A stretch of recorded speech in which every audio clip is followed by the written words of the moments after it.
Plum Orange Freezer Jam is a nice one because it has a little bit less sugar than your regular jam.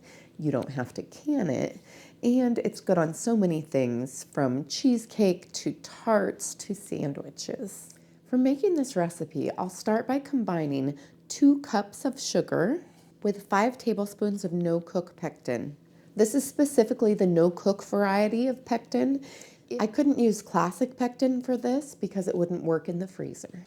I'll mix the sugar and the pectin together in my bowl, and I want to do this so that the pectin doesn't end up clumping up when I add it to my liquid ingredients.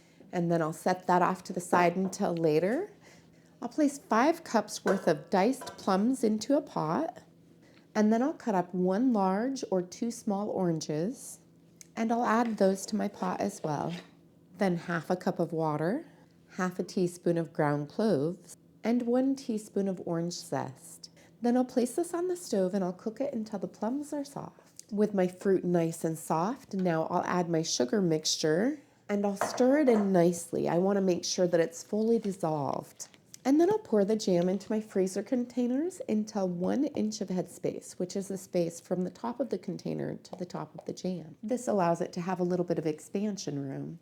I'll allow the pectin to activate for 30 minutes on the counter.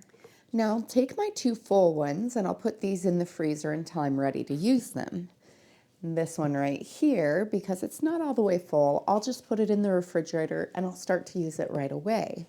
When I want to use these ones, I'll take them out of the freezer, let them thaw a little bit, use them, and then I can store them in the refrigerator until they're all done. These will last for 6 months to a year in the freezer, and once I put them in the refrigerator, I have about 3 weeks to use them.